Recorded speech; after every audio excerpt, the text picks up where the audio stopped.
세상에 빛이 있으면 어둠이 있듯이 하나님처럼 절대선이 있으면 절대 악인 사탄 마귀가 있습니다.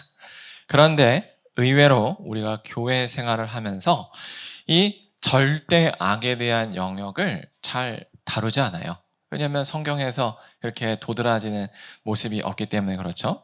그러다 보니까 우리가 좀 순진하게도 우리 같이 모든 사람들이 다 그냥 선을 향하여 사는 것처럼 착각하지만 사실은 우리가 사는 그 세상에는요, 정말로 절대 악인 사탄의 그냥 하수인 노릇하면서 인생을 사는 사람들이 정말로 존재한다는 거예요. 그래서 그들의 삶의 패턴을 보면 우리가 도무지 이해할 수 없어요. 왜요? 어떻게 사람이 저러지? 하는 영역들을 발견하기 때문에 그렇죠. 그렇다면 절대 악인 사탄 마귀에게 붙잡힌 사람은 어떤 모습일까? 그 답이 바로 오늘 본문에 있습니다. 그래서 오늘 설교를 잘 들어보시면 절대 악인 사탄에게 꽉 붙잡혀서 정말로 자신의 인생을 한 치 앞도 모르는 사람의 모습과 그들과 우리가 어떻게 공존해야 하는지를 아실 수 있을 겁니다. 하나님 앞에 죄를 지어서 에덴 동산에서 쫓겨난 아담과 하와가요, 자녀를 낳았죠. 바로 가인과 아벨입니다. 그런데 그 가인은요, 하나님의 지상 명령에 따라서 땅을 지배하는 농사꾼이 되었고요. 아벨은요, 동물을 다스리는 양치기가 되었습니다. 그래서 그들은 다 하나님 앞에 제사를 드리며 교제를 했는데요. 가인이 어느 날 교만해졌죠. 그래서 하나님처럼 자신을 높이 생각해서 하나님께 자기가 생각하기에 무엇이 적당한지를 선택하게 된 거예요. 하나님이 요청하시는 것을 드려야 되는데 자기가 이미 하나님이 되어서 아니 하나님은 이 정도면 충분해 라고 자기가 결정하게 된 거예요. 그래서 하나님은 그런 가인의 교만한 마음을 아시고 가인이 올려드린 제물을 받지 않으셨죠. 그래서 가인이 몹시 화가 났습니다. 그게 저번 본문까지였고, 그래서 가인이 어떻게 했느냐? 우리가 다 알듯이 8절처럼 가인이 그의 아우 아벨을 이렇게 들에 불러요. 그리고 쳐 죽입니다. 여기서 우리가 하나 황당한 얘기는 아벨을 왜 죽이냐 이거예요. 아벨이 형 막 멱살 잡으면서 형 절대로 첫 번째 열매 드리면 안 돼 이렇게 한 게 아니잖아요. 그냥 자기가 각자 한 건데 왜 쓸데없이 가인은 아벨에게 왜 괜히 화를 풀었을까? 우리가 생각하기에 그냥 화풀이라고 생각하겠지만 사실은 이게 단순히 화풀이의 영역이 아닙니다. 뭐냐면 하나님에 대한 복수예요. 가인은 하나님께 화가 난 거예요. 그런데 하나님은 안 보이잖아요. 그러니까 하나님이라면 목숨도 거는 아벨을 죽이는 거예요. 왜요? 하나님 보세요. 당신이 좋아하는 아벨 어떻게 되는지 보세요. 하고 죽이는 거예요. 정말 악당이죠. 그 마음 그대로입니다. 이거를 우리가 어떻게 하는가? 바로 9절을 보면 알아요. 9절에서 이렇게 되어 있어요. 여호와께서 가인에게 이르시되 내 아우 아벨이 어디 있느냐? 모르셔서 물어봤을까요? 아니죠. 근데 가인은 뭐라 그래요? 내가 압니까? 우리 식으로 따르면 내가 알 바입니까? 이런 식의 매우 거친 표현을 하는 거예요. 내가 내 아우를 지키는 사람이에요? 이렇게 하나님께 대응을 하는 거죠. 정말로 정상적인 사람이라면 이 정도 걸리면 살려달라고 정말 제가 미쳤었나 보다. 하나님 정말 죄송합니다 할 건데 이미 사탄 마귀에게 점령을 당한 가인은요. 앞뒤가 안 보여요. 그래서 어떻게 해요? 바로 하나님을 대적합니다. 자기가 잘못한 걸 알았는데 하나님한테 오히려 회개하기는커녕 대적을 하죠. 이게 아주 놀라운 모습입니다. 왜 이렇게 할 수 있느냐? 바로 하나님이 두렵지 않기 때문에 그래요. 하나님이 두렵지 않기 때문에 하나님께 드리는 제물도 자기가 고를 수 있었던 겁니다. 그리고 하나님이 두렵지 않기 때문에 하나님의 사람을 쉽게 해할 수 있는 거죠.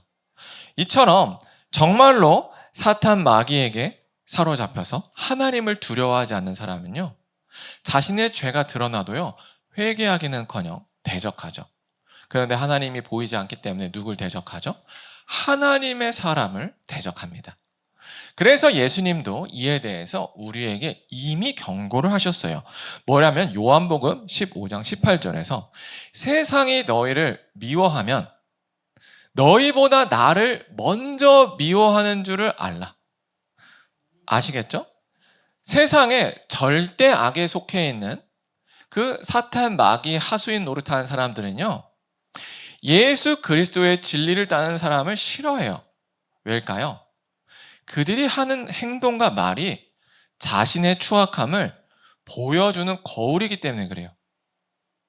우리는 이렇게 되어 있죠. 우리가 이제 거울을 통해서 나만 보면은 별로 내가 잘생겼는지 못생겼는지 몰라요. 근데 진짜 잘생긴 연예인 옆에 있으면 갑자기 알죠. 와, 내가 이렇게 생겼구나. 뭐 이런 거와 비슷한 거예요. 사탄 마귀에 점령당했던 사람들도 다 자기 주변에 악인들 뿐이에요. 그러니까 자기가 그 악인들 중엔 조금 낫다고 생각해요. 그래서 자기가 더 난 줄 알아. 그러다가 정말로 예수님을 따라서 무엇이 참된 사랑이고 무엇이 정말 진리인지를 삶으로 증명하는 사람 앞에 있으면 본능적으로 부끄러워요. 왜요? 자기의 죄된 모습을 발견하기 때문에 그래요.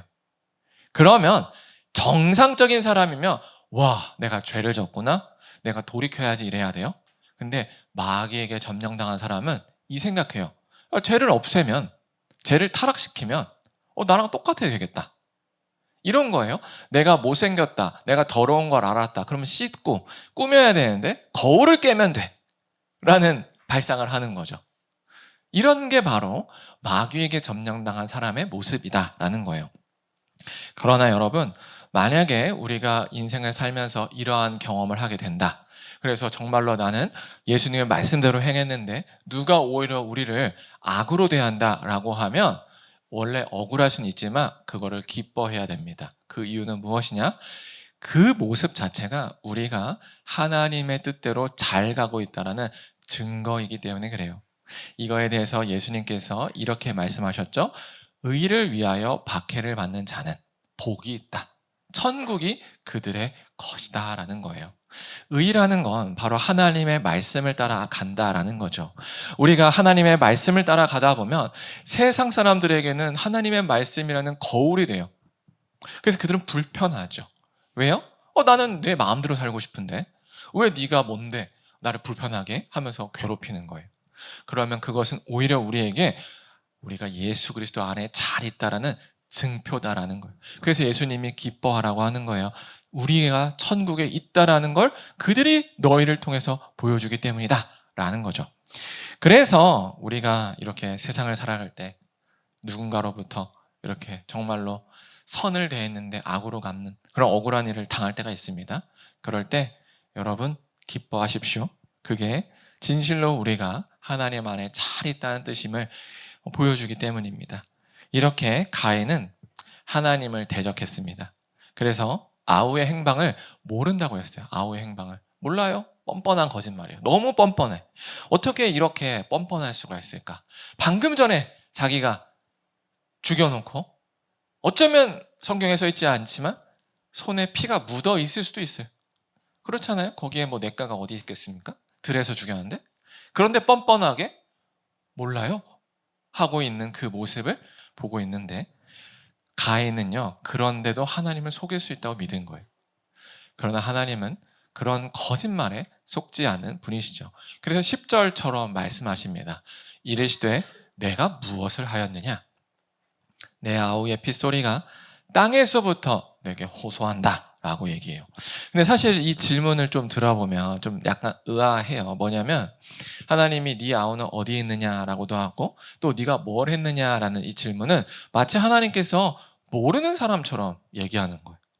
범죄 현장에 없다가 막 달려와서 소리가 나서 뭐야 어떻게 된 거야 하는 느낌처럼 물어보신다는 거예요. 이 말을만 들어보면 뭐지? 하나님이 전능하신 분이 아닌가? 왜 이런 걸 모르지? 라고 생각이 들지만 이 질문은요, 사실 가인에게 회개할 기회를 주는 질문이었어요. 이걸 어떻게 하느냐? 바로 하나님께서 이런 똑같은 질문을 누구에게 했냐면 가인의 아버지인 아담에게도 했다라는 거예요. 그래서 3장 11절에 보면 이제 아담이 선악과를 먹었을 때 하나님이 이렇게 얘기하죠. 누가 너의 벗었음을 내게 알렸느냐. 뭘 모르는 사람처럼 묻죠. 내가 내게 먹지 말라 한 그 열매를 먹었느냐라고 똑같이 모르는 것처럼 물어요. 하나님께서 이렇게 모르는 것처럼 물었을 때는 정말로 몰라서가 아니라 기회를 주는 거예요. 진실로 나올 수 있는 기회. 회개로 자발적으로 나올 수 있는 기회. 왜냐하면 반대로 하나님이 야! 너 죽였지? 이러면 그때부터는 두려움으로 나오는 거예요. 아, 걸렸구나. 근데 하나님께서 모른다라고 얘기하신다는 것은 스스로 그 죄의 자리에서 벗어나서 회개의 자리로 나올 수 있는 기회를 주신 겁니다. 그러면 이제 가인이 어떻게 해야 될까요? 죄송합니다. 이래야 되는데 안 했죠. 아까도 내가 뭐 내 아우를 지키는 뭐 자입니까? 뭐 이러면서 뻔뻔하게 거짓말을 했잖아요. 그래서 하나님께서 10절 하반절에서 증거를 내세요. 내 아우의 핏소리가 땅에서부터 내게 호소한다. 뭐 이런 거예요. 사실 이 표현이 우리에게는 낯설지만 우리에게 익숙한 뭐 표현은 그 구천을 영혼이 떠돌아 한을 품어서 나타났다. 뭐 이런 식의 표현인 거죠. 그래서 이 아벨의 피가 사실은 액체죠. 여기가 뭐 소리를 내진 않을 겁니다. 그런데 하나님께서는 그 소리 내지 못하는 그 피에서조차 그 아벨의 억울함을 느낄 수 있다라는 표현이고, 그것이 아벨의 생명이 하늘로부터 현재 고소하고 있다라는 얘기예요. 하나님, 저 억울하게 죽었어요라고 이 네가 볼 때는 별것도 아닌 이 피가 나에게 고발하고 있어라고 하나님이 증거를 제시하고 계신 거죠. 그래서 가인이 이거에 대해서 이제 회개를 해야 되는데 뭐 전혀 그렇지 않죠. 그래서 하나님께서 또 이어서 이렇게 얘기하십니다. 땅이 그의 입을 벌려 내 손에서부터 내 아우의 피를 받았은즉 내가 땅에서 저주를 받으리라. 근데 여기서 이 땅의 표현을 보면 좀 흥미로워요. 땅이 입이 있대요. 그래서 그 입이 있어서 이렇게 입을 벌려가지고 아우의 피를 이렇게 받았다라고 얘기해요. 근데 땅에 입이 있을까요? 없죠. 근데 우리가 이걸 어떻게 알면은 화분에 물을 주면 알아요. 화분에 물을 주면 처음에 물이 넘치죠. 근데 시간이 지나면 어떻게 돼요? 쑥 흡수가 돼요. 그러면 그 물을 뽑아낼 수 있을까요? 없을까요? 못 뽑아냅니다. 바로 이거예요. 하나님께서 가인에게 보여주는 것은 네가 그 피를 닦은다고 없어질 것 같니? 이거예요. 왜요? 이미 땅 속에 다 흡수가 돼서 네 죄가 지워지지 않는다라는 겁니다. 그래서 어떻게 돼요? 심은 대로 거둔다. 심은 대로 네가 거두리라 이거예요. 뭘 심었어요? 죄를 심었으니 네가 죄를 거둘 거야. 땅이 너를 저주해서 이제부터 네가 하는 게 아무것도 안 될 거야. 그래서 네가 밭을 갈아도, 이게 무슨 말이에요? 가인은 농사꾼이거든요. 농사꾼이 밭을 갈 거 아니에요? 농사를 할 거 아니에요? 근데 다시는 그 땅이 너에게 옛날처럼 풍성한 열매를 주지 않을 거야. 이거예요. 그래서 너는 땅에서 피하여 유리하는 자가 된대요. 이 말은 뭐예요? 농사꾼이 원래 돌아다니나요? 아니에요. 농사꾼은 한 자리에 정착해야 되는 사람이에요. 그런데 어떻게 돼요? 이리저리 돌아다닌다는 건 뭘까요? 평생 힘들게 살 거다라는 거예요. 하나님 앞에 범죄하여 회개하지 않는 자들은 반드시 죄값을 받습니다. 그 죄를 지우려고 해도 지울 수가 없다는 거예요. 땅 속에 이미 흡수된 그 피, 성분을 어떻게 다 뽑아냅니까? 못 뽑아내죠? 그와 같은 거예요. 우리가 아무리 하나님 앞에 죄가 없는 완전 범죄를 행했다라고 할지라도 우리 안에 있는 그 죄의 흔적과 기억은 지울 수가 없습니다. 그렇기 때문에 하나님께서는 뭐라고 얘기해요? 죄값은 반드시 돌아온다 이거예요. 그래서 우리는요, 남들이 보든 안 보든 죄 짓기를 두려워해야 돼요. 왜냐하면 그 죄에 대한 청구서는 반드시 날라옵니다. 사람들이 안 봐도요, 또는 이게 절대로 안 걸리더라도요, 결국 그 죄에 대한 청구서는요, 날라와요. 안 걸릴 것 같잖아요. 근데 돌아온다는 거예요. 이게 너무 무서운 거예요. 왜요? 하나님이 보고 계시기 때문에 그래요. 그래서 우리는 회개해야 되는데, 회개라는 건요, 죄송합니다, 눈 가리고 쉬고 아웅이 아닙니다. 눈 가리고 아웅이 아니라 뭐냐면, 내가 만약에 죄를 기준으로 어떤 탑을 쌓았다고 쳤을 때 이 마지막에 있는 그 죄를 싹 빼면 탑이 무너지겠죠? 그럴지라도 빼라는 거예요. 그게 회개예요. 근데 우리는 어때요? 이거 안 빼고 싶죠. 안 무너뜨리고 싶어요. 그래서 고민을 해요. 이거 안 무너뜨리고 어떻게 뭐 하는 법 없을까? 그래서 이제 대충 포장지 치는 거죠. 죄송합니다. 뭐 잘하겠습니다. 뭐 이런 식의 것들이에요. 안 먹힌다 이거예요. 왜요? 밭에 이미 피가 박혀 있다. 지울 수가 없는 거예요.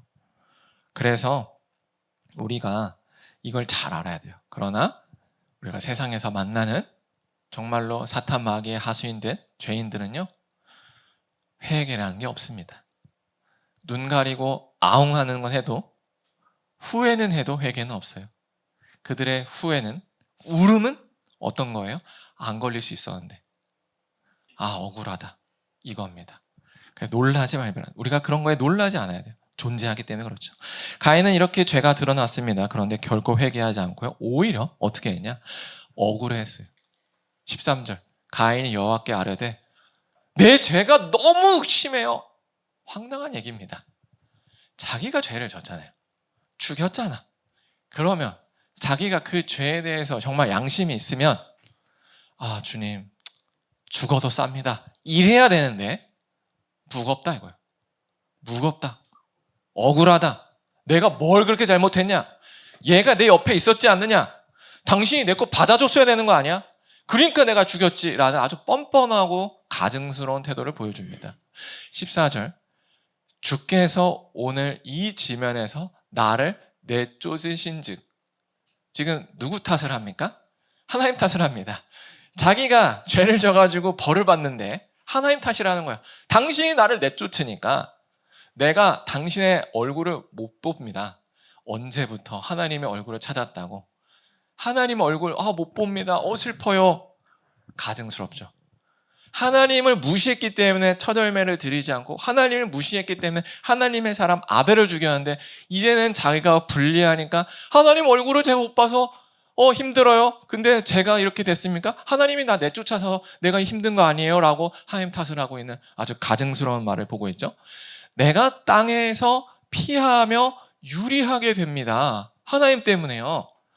이제 나를 만나는 자만 다 죽게 돼요. 죽이려고 그래요. 이거 제가 하는 거예요? 하나님이 나 안 쫓으면 이러지 않잖아요. 라고 아주 가증스러운 말을 하는 거죠.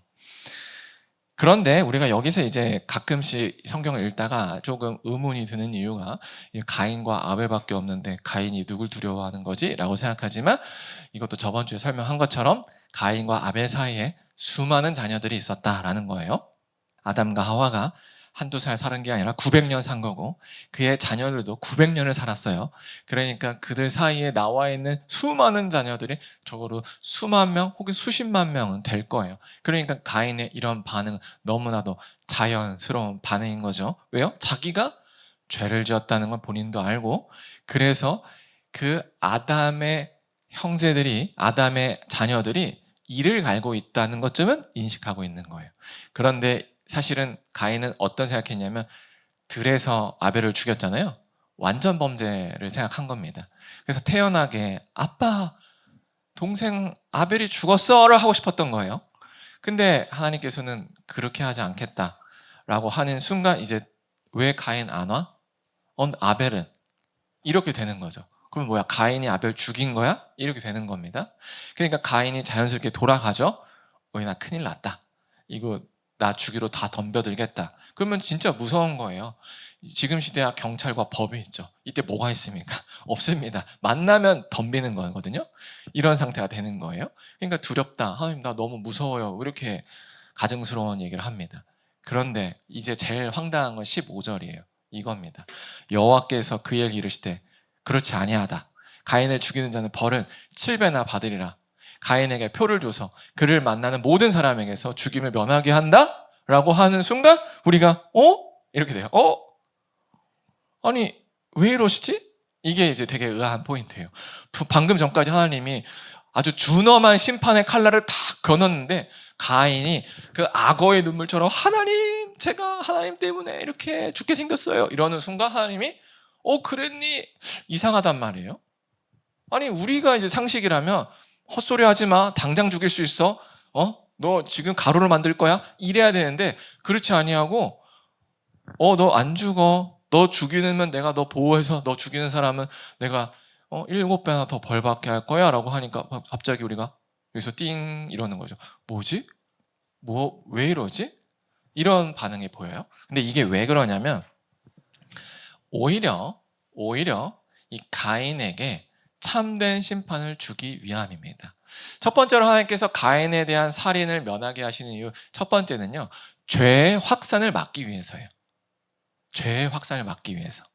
아담의 자녀들이 이제 가인을 발 때 죽여라 이러면 어떻게 될까요? 살인이 살인을 낳아요. 그럼 죄는 확산되는 거예요. 하나님은 그걸 원하지 않으세요. 왜요? 심판은 내가 한다는 거예요. 너희가 심판하는 게 아니다 이거예요. 그렇다면 왜 굳이 가인을 살리느냐? 가인에게 죽음은 오히려 도망침입니다. 가인은 900년 넘게 뭘 경험해야 돼요? 자신의 죄값을 담당해야 돼요.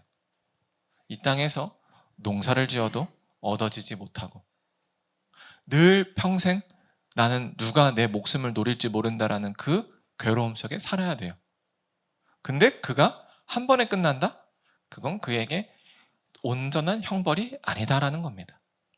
이처럼요, 가인이 자기 스스로 꾀를 내어서 정말로 자기가 받은 벌을 줄이려고 했지만 그러면 그럴수록 되려 그 죄의 값은, 벌은 커진다라는 사실을 우리가 기억해야 돼요.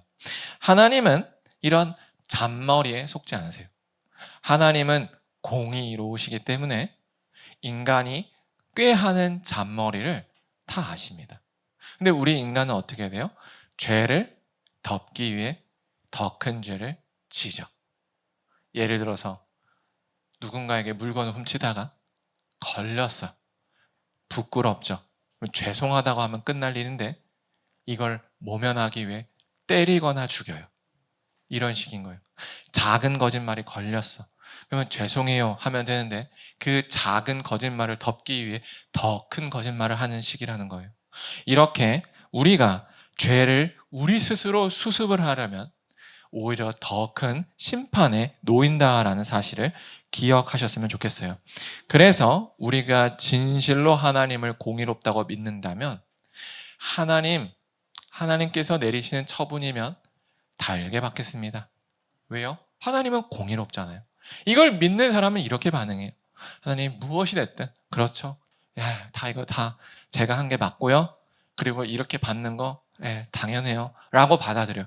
그러면 하나님은 인자와 자비가 많으시기 때문에 놀라운 은혜를 베푸세요. 그런데 여기서 이런 얘기를 들으면 진짜 이제 회개하는 사람은 아이고 하나님 그런 거 기대도 안 합니다 이러지만, 가인과 같이 절대 악에 속해 있는 사람은요, 아싸 감면법을 받았다 이렇게 됩니다. 그래서 회개하는 척을 또 해요. 그러면 어떻게 될까요? 죄가 더 커지고 심판이 더 커진다는 거예요. 물론 우리 안에 감면법을 받았다라는 말이 마음이 들 수는 있는데, 그럴지라도 참된 회개하는 사람은요, 하나님 그러하지 아니하실지라도 저는 감사합니다 라고 나온다는 사실을 기억하셨으면 좋겠습니다. 그러나 우리가 살아가서 만나는, 현실에서 만나는 사람들 중에는 다 이런 사람만 있지 않아요.